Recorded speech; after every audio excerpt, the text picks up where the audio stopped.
Good afternoon and welcome to the Nature Show. Assalamu alaikum wa rahmatullahi wa barakatuh. This is me, Rahid Salam, on the weekly Nature Show, which I'm really pleased to be hosting today, actually on my own. My partner in the show, the wonderful Aaron Matthews. Shout out to Aaron if he is listening. Have a wonderful, wonderful and joyous time in Nottingham on your graduation. So really, really pleased for Aaron. It's really important to celebrate our successes. And having studied zoology, it's really fantastic that Aaron is enjoying that with his friends and family. So congrats to Aaron, and Aaron will be back on the show with me next week.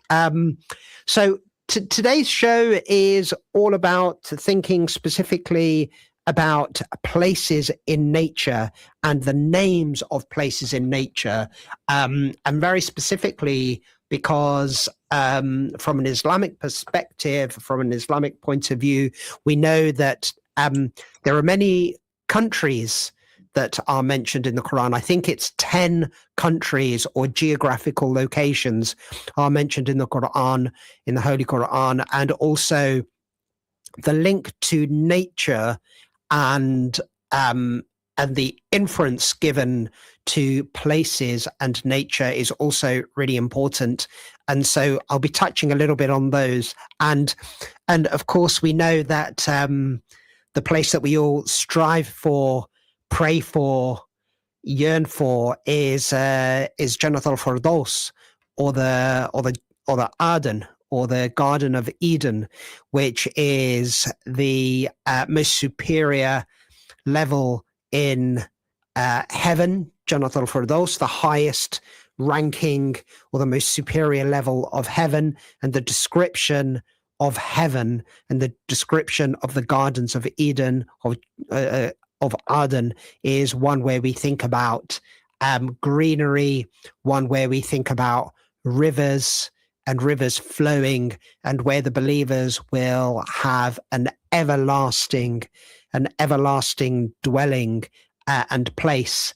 Now, making a bit of a link to names and the way in which we have names in our local surroundings, it's important for us to just consider where a lot of names come from. And I think Aaron and I on a previous episode have spoken about Luton and the where the word Luton comes from. So we're going to be looking at words, and we're going to be looking at the roots of how we derive words, and maybe how that is in itself connected to nature. If anybody would like to give me a call, you can do on 01582 481 822. You can drop me a text message on 0779 481 822, and I will read those out. I just want to say hello to some regular listeners who obviously listen to the show, and who've been dropping us some nice messages of support, which is really wonderful. In fact, one of the listeners is my guest on the show today, Alan Jaksic, and we'll be saying hello to him in a little while. But just quick hello to Usman from Bury Park, Raheem, who I ride my bike with regularly. And well, what better way to get around Luton than on a bike, except for perhaps those wonderful hilly areas.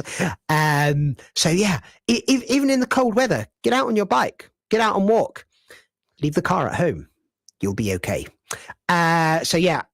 Hello to those folk who listen to the shows, and also a shout out to Zaid. Zaid, I've already spoken to Zaid earlier on today, and he was reminding me about the River Avon and where the River Avon gets its name from. If anybody wants to text me and jump ahead of what I'm about to say and what the wonderful Zaid has told me, you can give me a call on 01582 481 822 if you want to tell me where the root name of the River Avon comes from, or drop me a text message 0779 481 822. You can do that, and we're across all the channels, including on the radio station. You can listen to us just dialing in through the radio, or we are on Facebook. We will be on YouTube once the show is done and recorded. And of course, you can also listen through your internet browser. But I've enough from me for now. Let me just introduce Alan to the show. So Alan is a local independent editor and filmmaker. He's also a Lutonian, a proud Lutonian, and also Alan is dreaming of a better Luton. And Alan and I are talking about how we're dreaming about perhaps a better, greener Luton. So Alan Jaksic, good afternoon. Welcome to the show. Hello there. Good evening, listeners, and thank you, Rahid, for bringing me on. No, not at all. It's an absolute pleasure. And I just want to say, Alan has done the sensible thing. There's a lot of flu going around, so I'm pleased to still have Alan on the show because Alan's got a fever. So, Alan, I hope you're feeling better and taking your honey, ginger, and lemon concoction. Maybe throw some cardamom and some cardamom and some I can't remember the word now. What's the word I'm looking for? You did mention honey and ginger and stuff. So honey, lemon, ginger, cinnamon, all that good stuff. Yeah. Cinnamon. Yeah. Have a lot of that. But yeah, welcome to the show. How are you today? How are you feeling? Slightly better now. As I told you earlier, told Rahid earlier before we got onto the show, self-isolating. Maybe some of your listeners remember the term self-isolating. Absolutely. There's a lot of flu going around at the moment, and so I'm thank you so much for sparing me your bug. And more than that, in fact, I don't even need to say that. I hope you're feeling better, and I hope you get better much quicker. So we're going to be talking a little bit about the origin of words today. But before we get into that, tell myself and the listeners a little bit about why you are dreaming of a better Luton. So those of you who can see Alan's avatar, because he's unwell, it makes sense for Alan not to feel uncomfortable while he's unwell. So Alan has his avatar DOABL. If anyone's trying to work out what that means, it means dreaming of a better Luton, and I think that's a wonderful thing. So Alan, just tell us a little bit about absolutely doable. Tell us a little bit about doable, but also tell us a little bit about your connectivity with Luton nature and why you and I both wanted to talk about the origin of words. And I'm not sure if the origin of words is called toponyms. Is that the right? So the study of the origin of words is called etymology. Indeed. Etymology. Toponyms is just another way of saying place names. Yeah. So it's the Greek word toponym, and place name is English. So the reason why we're talking about this is because place names. Each place gets its name for a reason, and the story about how they got their names, I would say, is very interesting, and hopefully your listeners will find it interesting as well. Okay, so is this something that you have studied? Yeah, so I've studied linguistics at university. I graduated at the University of Bedfordshire, not far from where you are now, Rahid. And linguistics is one of those things I'm actually interested in. And one of the things I'm interested in is, of course, etymology. And that's why we're here, talking about place names in Luton. Indeed we are. And I just want to start, actually, if we can just start with the origin of the name Luton. And the reason why we're talking about this is that all of these names are connected with nature. When we think about the places and spaces where we live, the different places where we live in, they're all connected to nature. Birmingham, Farley, Marsh Farm, Leagrave, Yeah. all of them actually have a derivative or a name which is linked to nature. So actually, our town and all the different wards and places and spaces around us are connected to nature. Our town, which historically has had industrial significance through the hat factory, hat gardens, and Vauxhall. Actually, these are all connected with nature because none of this stuff would have happened without the River Lee. You can't have manufacturing without having water.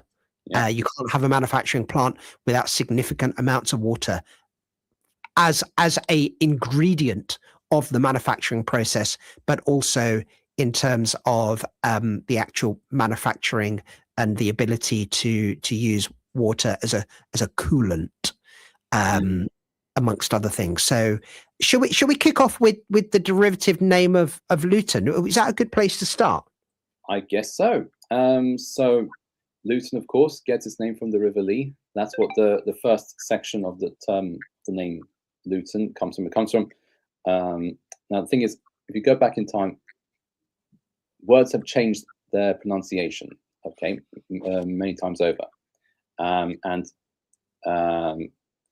the beginning of, as I said, it comes from the Old English word luyer, which in turn actually comes from Proto-Celtic. So so the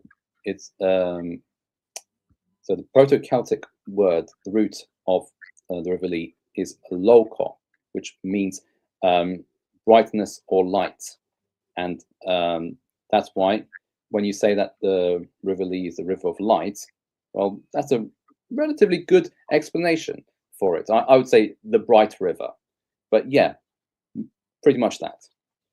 Absolutely. So we've got two root words which come from 6th century Anglo-Saxon settlements, and the meaning of them is tun, which is town, a town or a farming area, if you like, and the second bit, which is liga or luga. I think it might have been pronounced as is it ligatun or lugatun?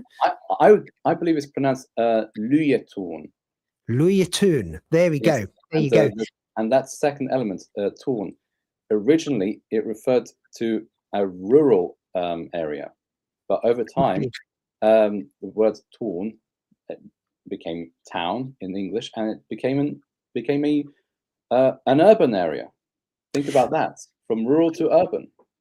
Indeed, and the fascinating thing about Luton, so if you extrapolate those words, it becomes the town of light, and we have the River Lee, which is the river of light, or the bright river, the bright river, as you quite accurately said. And you've related that to an urban space, but the thing about our town actually is that it isn't particularly urban. It isn't particularly, a rural space. It isn't necessarily very rural, in fact. And so, Alan, can I ask you to have a guess at how much open green space there is, including gardens and parks and other bits? How much? I think you're going to get this.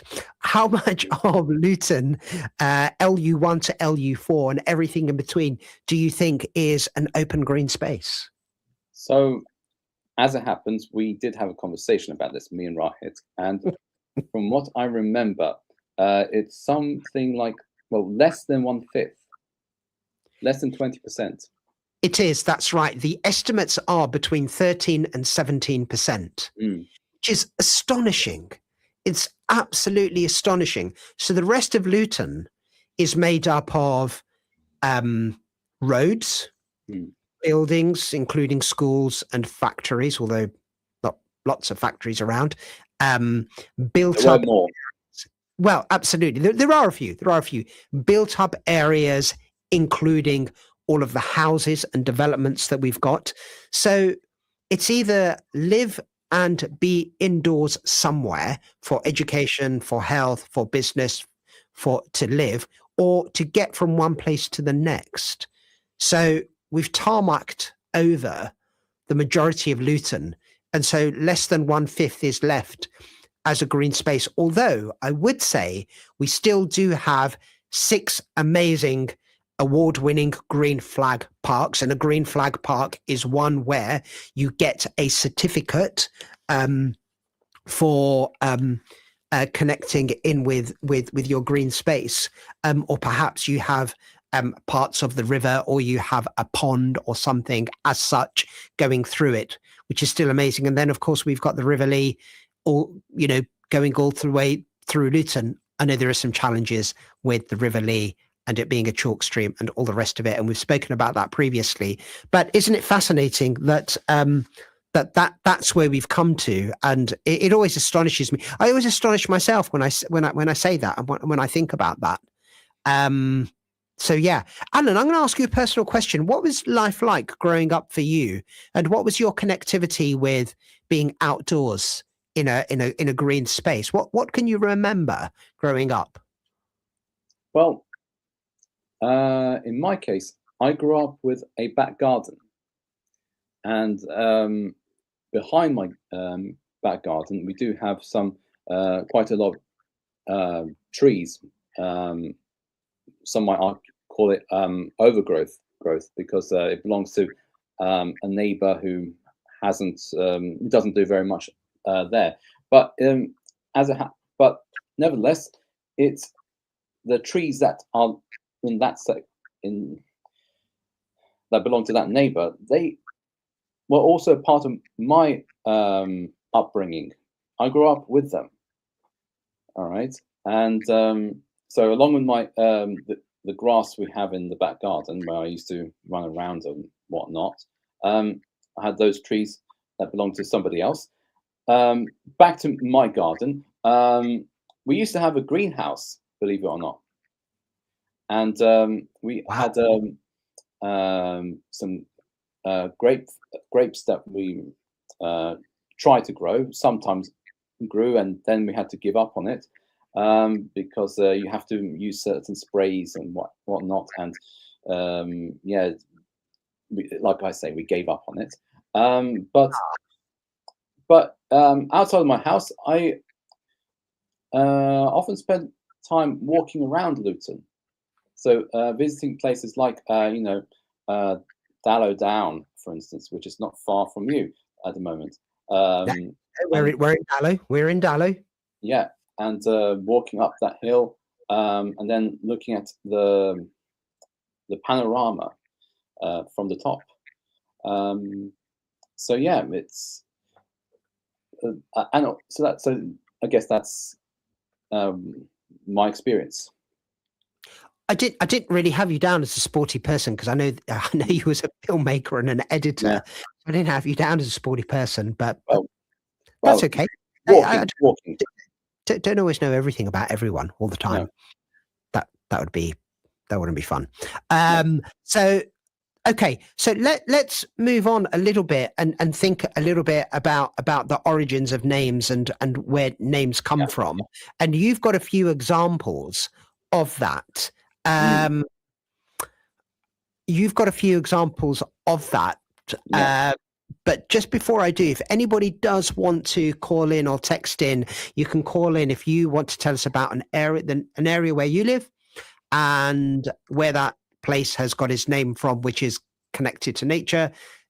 Give us a call on 01582 481 822 or 07779 481 822 on your WhatsApp or text message. I think WhatsApp's the way to go nowadays. But yes, tell us a little bit about some relevance of some names of places, these awards that we know in and around Luton. Let's go through a few of those. Yeah, so you have place names like Crawley and Farley, and they both have the Lee suffix, spelled L-E-Y. Nothing to do with the river, by the way, just to make that clear. Instead, that suffix comes from an Old English word that meant a clearing, i.e. land cleared of trees.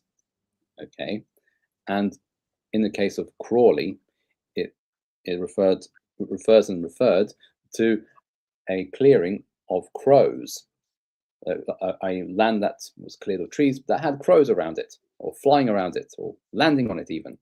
And Farley was a clearing that had fern around it, or in it, before it was cut down. That's absolutely fascinating, because there are some places in the north of England, northwest of England, and I know them, and you've just literally reminded me of them. So we have a place called Lee and Morley, which I believe are across the M62, between just west of Manchester. So there's a place called Lee and a place called Morley, which are I believe Lee is definitely there. Lee is definitely there, and I'm thinking Morley is up there as well, and also the word Ashley. And these are places and names, as you've said, where there is a clearing of wood. But that is that's the same for Crawley and Farley, and of course there are remnants of small woodland, and there are still woodlands around Crawley and Farley, of course. Yeah, but there probably was a lot more but when it was named that. But yeah, but that's the thing about place names, is they often tell us about the place as it is now and has been for a long time, or they tell us how that place used to be. So the thing about what we're basically saying is that Luton, many hundreds of years ago, would have had some degree of woodland, and that has been cleared. And has that been cleared for farming, or has that been cleared for residential use? Which of the two might it have been? Right. Well, that's a great question. And if only we had a time machine to find out what was going on 1,500 odd years ago. But you know what? The thing is, I would say initially settlement, but also for farming as well. So, for instance, you have places with the different suffix, the ham suffix, and that sorry, ham suffix. Sorry, the which suffix? Ham. Yes, ham. Yes, as in Buckingham, for instance. So then the ham suffix in those cases comes from the Old English word harm, where we get the word home from. And when you read about these places and the place names, what the place names mean, they often translate it as something homestead. Okay. Okay. Yeah. I was thinking a little bit more like places like Durham, or Buckingham, or Tottenham. Can we throw Birmingham in there? Is Birmingham have a is Birmingham also have the same thing? And actually, I don't know if I've tried to be too clever here, but what's the root? What are the words that connect nature with the word Birmingham? So, why is Birmingham? Very interesting story with Birmingham now, and also the fact that Birmingham is called Birmingham, but hasn't always been called Birmingham, as you will find out, is also one of the interesting things about English place names. So the thing about the part about Birmingham that has anything to do with botany, let's say, is the Bram bit. Bram in this case is a shortening of bramble. Okay, but the thing about the Ingham in Birmingham is that it's let's just say it turned out that way, but it wasn't originally called that. If you look at some old documents, and even if you find a street name somewhere in Marsh Farm that gives you a clue, it used to be known as Bramble Hanger or Bram Hanger, and hanger is a wooded slope. Okay, so Bram Hanger was a wooded slope filled with bramble. Okay, this is quite deep and this is really detailed. But certainly we need to think about this. One thing we do know is that the Birmingham Woods are a managed woodland area by the Woodland Trust. So certainly there is an ancient, natural, semi-natural aspect to Birmingham Woods and what we're and the way in which we're talking about that. Alan, we're going to go for a break in 15 seconds. But this is absolutely fascinating that the names of the places in and around Luton are derived from nature. This is fascinating. I'm going to take a short break and go and have a quick break. We'll be back in a short while to talk more with Alan about nature. This program will continue after the break. Continue listening to Inspire FM. Inspire FM. Inspire 105.1 FM.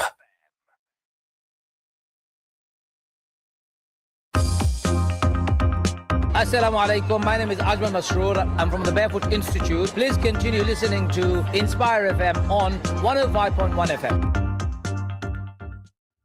AK Windows South Limited, manufacturers and installers of high-quality UPVC windows and doors, bifold doors, composite doors, conservatories, porches, skypods, fascias, guttering, and much, much more. We specialize in double glazing and triple glazing using the best German profile. If you want quality at affordable prices, AK Windows is the place to go. If your house needs a facelift, you know who to trust. For a free quote, call AK Windows today on 01582 483 777 or visit us at Unit 10E. Britannia Estate, Leagrave Road, Luton. How many times have you needed urgent medical supplies but don't know where to go? At Harris Pharmacy, we take pride in delivering a high-level healthcare to our community. This is why we have services such as private one-to-one consultation, free prescription ordering from GP and delivery to your home, mobility aids such as providing wheelchairs and many other items for everyday use. Call us today on free phone 0800 458 2850 to discuss your medical needs. We are open from 9 a.m. till 7 p.m. Monday to Friday and 9 a.m. till 4 p.m. on Saturdays. Harris Pharmacy, 165 A/B, Dunstable Road, Luton. Inspire FM, your radio station, positively inspiring the community. Need a ride? Village Taxis has you covered. Going to the airport, station, work, hospital or school? Call Village Taxis on Luton 250-250 for a quick, reliable service. New drivers wanted? Get registered today and join the Village Taxis team, serving Luton, Central Beds, TfL, Wolverhampton, Hertfordshire and beyond. Taxi rental also available. Download our easy-to-use Village Taxis app or call on 01582 250 250 to book your ride today. Village Taxis, your local taxi company. Are you looking for a prompt let and comprehensive property management by property professionals? If so, relax and let a safe registered agent take care of all your property matters. Marigold Residentials believe in 100% customer satisfaction and aim to provide quality service at very competitive prices. Why not also let us take care of your property sale? We're now a proud member of the National Association of Estate Agents. We also advertise in local papers free of charge. Visit us at 251 Dunstable Road or call us on 617-617. Terms and conditions apply. While the world watches the crisis in Gaza unfold on the news, MATW is there, on the ground, right now, actively operating inside Gaza, delivering critical aid directly to those who need it. Medical supplies, food, clean water, and emergency shelter when it matters. Your donation can save lives right now on the ground. Text MATW to 70470 to donate £10 or visit matwproject.org.uk because when it matters most, we're there. बख्शिश तेरी आंखों की तरफ देख रही है, मोहसन तेरे दरबार में चुपचाप खड़ा है। मैं रोज गुल बज़्म-ए-नात के साथ आपकी खिदमत में हाजिर होता हूँ। हर जुमातुल मुबारक आप भी हमारे प्रोग्राम का हिस्सा बन सकते हैं और अपनी आवाज में अहमद या नात दूसरों की समातों की नजर कर सकते हैं। तो सुनते रहिए inspire FM 105.1 every Friday at 11 a.m.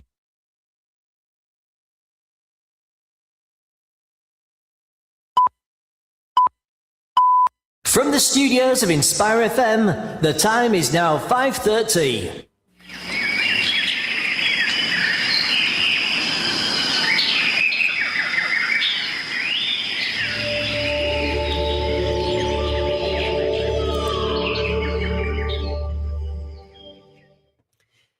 Assalamu alaikum wa rahmatullahi wa barakatuh. Welcome back to the Nature Show with me, your host Rahid Salam, and we are talking about the origin of words connected with nature. You can catch us live on Inspire 105.1 FM every week between 5 o'clock and 6 o'clock on a Wednesday. The show is streamed live on Facebook as well for those of you who are not on Facebook. If you want to catch it again, you can catch it again on the Inspire FM YouTube channel. And those of you whose favorite social media favorite social media platform is Instagram, you can catch us on a reel or something on there as well. So the Nature Show, as you know, is all about thinking about how we as Muslims and also our religion of Islam allows us to connect with nature and the way in which nature is mentioned in the Quran. And of course, we do know that nature and God's creation and the earth that we have, which is our universal home, which is the universal home for all people, irrespective of whether you believe in Allah or not. It's still God's gift, and it's for everybody, irrespective of anything. There is absolutely no discrimination going on there. We're really, really, really lucky that everything we have and everything we need is there. And not only is it there for our sustenance, it's also there for our enjoyment, whether that be the sights, the smells, the way it makes us feel, and the different ways in which we can use the earth. And so today we're talking to my friend, my good friend and local resident, Alan Jaksic, who is dreaming of a better Luton. And we can talk a little bit about what doable is in a short while, but also Alan is an expert at thinking about the origins of words, the etymology of words and linguistics, because it's something he studies at university. Alan, welcome back from the break. And I hope you're feeling okay as well. Yes, I'm not feeling too bad. I'm feeling okay for now. Awesome. Great. Alan, before we get back into some other specific words, tell me about doable. What is doable all about? Doable being DOABL. Those of you who can see Alan's avatar, that's what it is. Tell us about doable, the origins of doable, and is doable doing what it is meant to do? Yeah, is it doing what it's meant to do? As far as I'm concerned, yeah, it's about dreaming of a better Luton. And in my case, it's about this video series. And the video series aims to look at what's missing in the town and what could be made a lot better therein. That's the aim. And when you say that's the aim, whose vision is this? Is it your vision? Is it the council's vision? Is it local people's vision? Whose vision is it? So at the moment, it will start off with some of my dreams, but what I hope to do with Doable is to bring other people on so that they can also share their dreams, and maybe me and other people could combine our dreams and come up with even more dreams of a better Luton. So it's a little bit like the Luton 2040 strategy for dreaming of a better Luton, but reflecting what it might be like. That was a bit cheeky. Sorry, council. Yeah, a bit cheeky towards me as well. Oh, is it? Oh, yeah. Well, maybe because I'm just a one-man band for now, but maybe in the future there'll be more people involved. I mean, for the most part, I'm a one-man band, but not completely, to be completely honest. Sorry for being cheeky, Alan. So tell me, what is your what are your dreams of a better Luton? What do you dream about that could be better? So in my case, for me, a better Luton would be a Luton with enough housing to suit everyone's needs. That's one. And two, a place where if you're involved in the arts or media, that there's jobs for you in the town you live in. Okay. So so the media industry and the arts industry, and then high quality homes where everybody is living well. Yeah, living well, not homeless, has their needs met. Okay. Yeah. Anything else? Do you want to give us one more thing? So that's my personal dream, but when it comes to doable, and it's also my dream as well, I would like to see, for instance, something that a lot of people want is to have a central train station that is not only pleasing to look at, but also accessible. And I'm talking about Luton Railway Station here. Yes.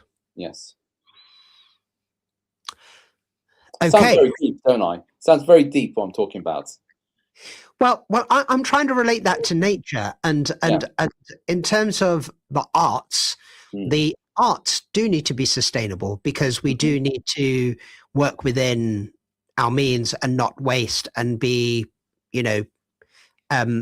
offset our carbon footprint where we do that, but also be sustainable in the way in which we have art. Because when we think about, for example, well, if we think about specifically about your art and the sorts of things you do, you're taking a lot of materials from the earth.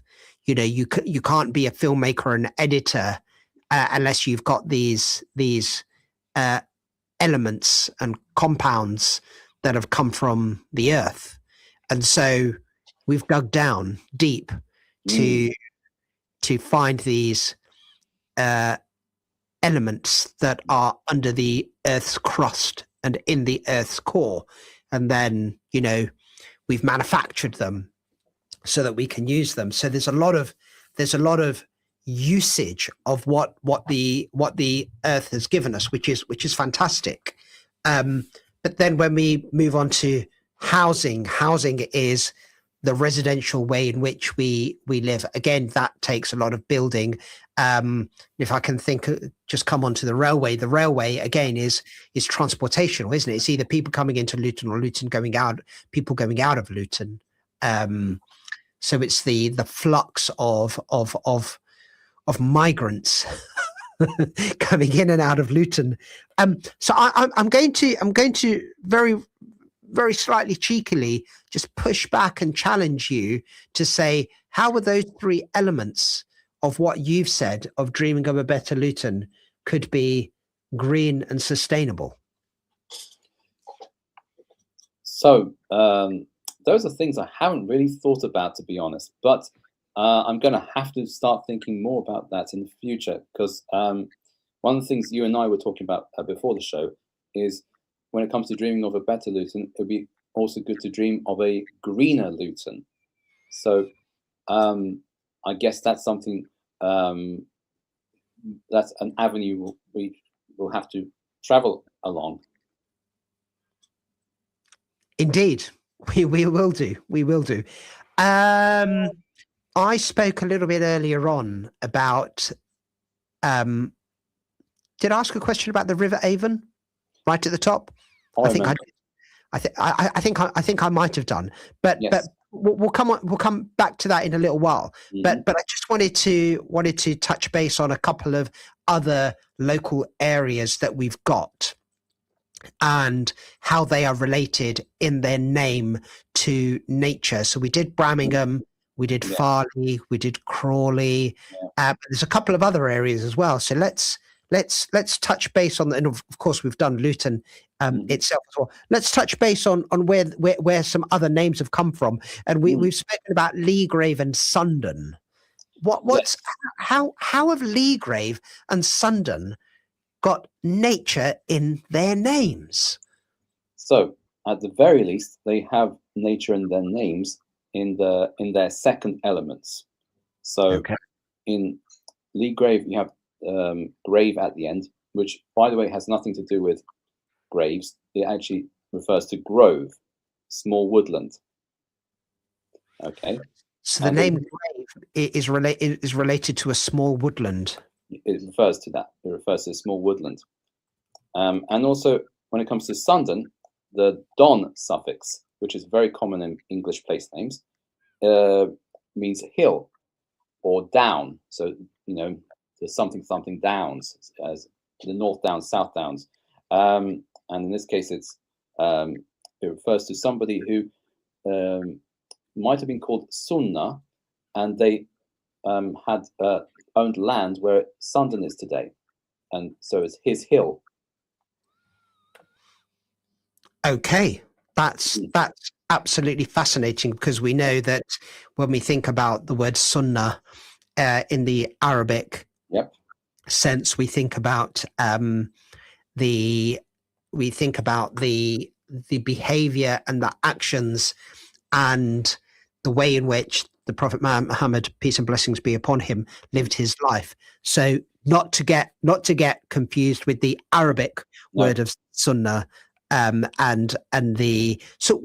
when we think about sunnah, we're relating that to sun, correct? Yes, that's correct. So it might have been somebody who was called Sunnah, and he got his name, maybe a nickname, from the sun. Either that, or the Sundon is named after the sun. That's the thing. It's either named after somebody who was named after the sun, or named after the sun directly. Okay, and the three-letter word at the end, the don part of Sundon. Yeah. In relation to a hill, did you say? Yes, and when you go to Sundon, there is some raised land there. And of course, Sundon Hill is a hill, so it is a raised land. Mm-hmm. Fascinating. Yeah. And could it be that the bit sun is because you're on a raised bit of land that you're closer to the sun or easier to see the sun? It could be that it was warmer, it was close to the sun, and therefore, who knows, maybe was warmer, who knows. It's a lot of these things are mysterious, and like I said earlier, if only we had a time machine to find out if there was some guy called Sunnah who owned land there and gave his name to that place. Well, this is the wonderful thing about history, historians, archaeologists, etc., is that we can go back and refer back to that ancient artifacts, ancient stories, and the way in which we have recorded information and passed that down over time. It's extremely important. While at the same time being careful as well, because there's only so much we know. Indeed. So we've got Lee Grave. Yeah. And when we mentioned Lee Grave, is that at all related to the River Lee or the river coming through a small woodland or an area of growth, do you think? So is that the river coming through the woodland? Is that what it means? Well, based on old records that have survived in reference to the village of Lee Grave, it's more likely that it got its name not from the River Lee at all.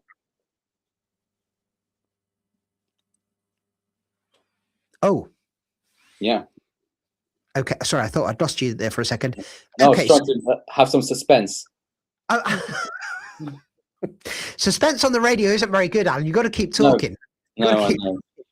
Yeah, we need to do more practice. More practice.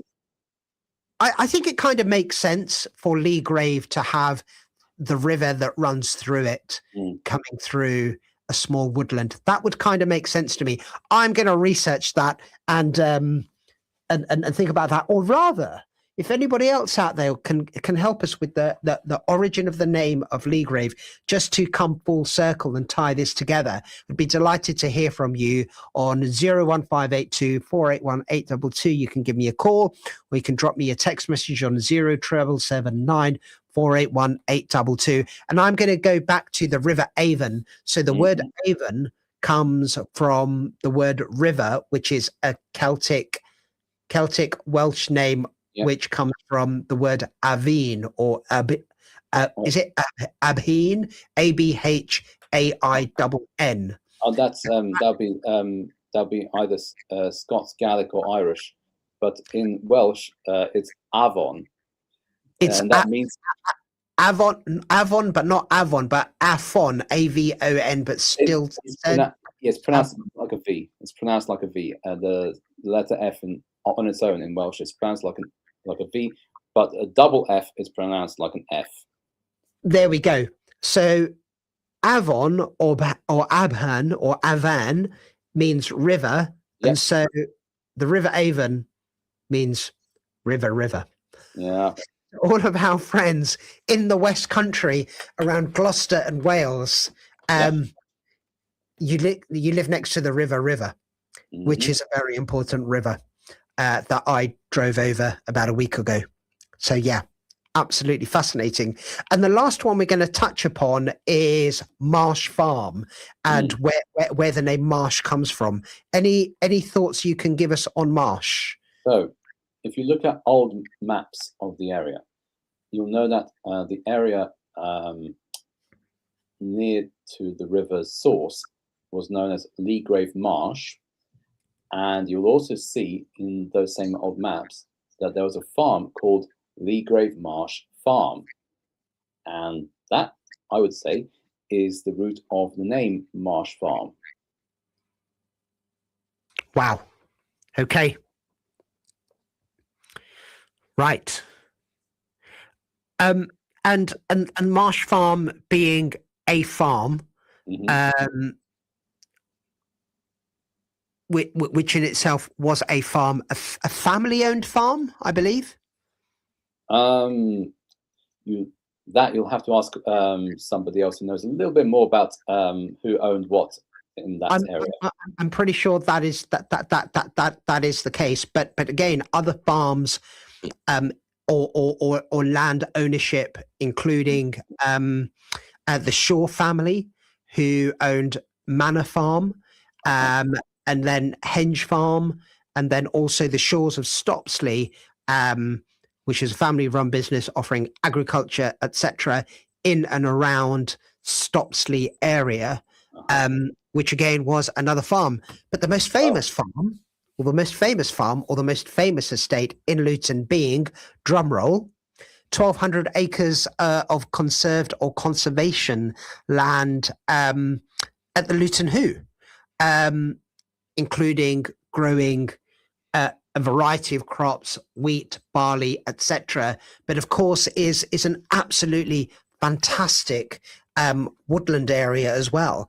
For those of you who go to the Woodland Hoo estate, as well as having the estate and the houses and the built-up land there, or the golf course there is absolutely fantastic, and probably the biggest piece of the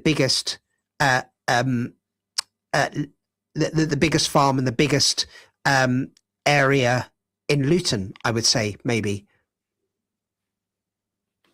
Yeah, Luton Hoo is very large, actually, the estate as a whole. And you know, if you look on a map of Luton and the surrounding areas, and you've got Stockwood Park to the west of Luton Hoo. But when you compare Luton Hoo with Stockwood Park, it's like double the size. It's like four Stockwood Parks put together. Yeah, I think it's actually more than double the size. I think it's 3, maybe 4 times the amount, the size. I'm not 100% sure, but it pales into insignificance, I think. I haven't walked around all of either. Well, actually, I've walked around all of Stockwood, not walked around all of Luton Hoo. But yes. So yes, all of these places getting their names from nature, including the fact that a lot of them were farms, family-run farms, etc. So I just want to move the conversation on a little bit. And the interesting thing about Luton, if I may, for myself, yourself, and the listeners, is that we've actually moved away from agriculture, and we've moved away from the way in which we used to live, including the industry that we've had. So whilst Luton historically has spoken a lot about Vauxhall cars and Vauxhall, and spoken a lot about the hat factory and the hat industry. Both of those would have relied heavily on the River Lee and also the land. And we've spoken a lot about farms and farming. Mm-hmm. Now that just isn't the way we live nowadays. So I'm not going to hesitate to say it, but we've moved away from nature, and so much so that now the majority of Luton is a built-up area. And it's not really too much of a surprise that if we are not landowners, if we are not farmers, and if we are not indeed, apologies, my mobile phone just going off there. If we don't have that way of living and using the land, then of course we're going to struggle. We are potentially going to struggle, and I'm not sure whether or not you see that, particularly within the way in which you're dreaming of a better Luton. Do we need to connect back with nature, including the way in which we are economically and financially benefiting from nature? What are your thoughts on that, Alan? Well, that's quite a lot of things to bear in mind. But you know what? The thing is, in a way, when you look at the history of Luton, how it changed from it's a relatively small town to a big town, depending on industry. Even when you look at the ton suffix, right, bringing it back to etymology, all right, and place names. So that ton suffix came from the Old English word torn, which is often translated as an enclosure, a garden, or a farm even. And when you look at different place names in England with the ton suffix and you read what their meanings were, they often give you the translation that it means something farm. And yet, even though Luton as a place is no longer it hasn't been a rural area for a very long time. It's been urban for past 150 years, I guess.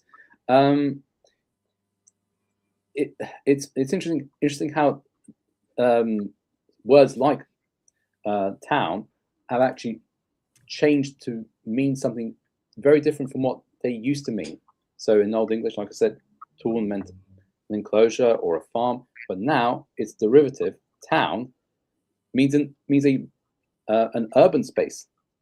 So from rural to urban. So that's one thing. The other thing is when you learn about these place names and you learn about their history, it can inspire greater appreciation of the present, I would say. When you learn, and I learned a lot about Luton's history as I was doing my research for my video series, Dreaming of a Better Luton. And the more I've learned about Luton's history, the more I learned to actually love the place. So many people talk about, they don't like Luton, they hate it and whatever, but I don't. And the more I've learned about its past, the more I appreciate this place, And with this greater knowledge of, its past, it can even inspire action to be taken in the future. And that action could include environmentalist action, which we can talk about. And that's why when we dream of a better Luton, we might want to also dream of a greener Luton. Absolutely fascinating. Absolutely fascinating. The population of Luton in 1850 was about 10,000 people. By the time we got to 1900, it had jumped up considerably to about 40,000 people. Had jumped up considerably to, around 40,000 people. But only 10 years later, it'd gone up to 50,000 people. So we're right to say that it's the urbanization of the population of Luton that has driven that. But also, as we've had more people, we've had much connectivity with nature. We are in the last minute of our show, last 40 seconds of our show, and this has been absolutely fascinating for those of us like you and me, and hopefully some of our listeners who really think deeply about nature and our connectivity. Alan, we would love to have you in the studio another time, and hopefully when my co-host, the wonderful Erin Matthew, is back in the hot seat as well. Next week and the week after, on the 25th and the 31st, we're going to be talking a little bit more about young people and what young people think a little bit about nature and connecting. But Alan, thank you so much for being on the Nature Show today. I'll see you back next week, 5 o'clock on Inspire FM.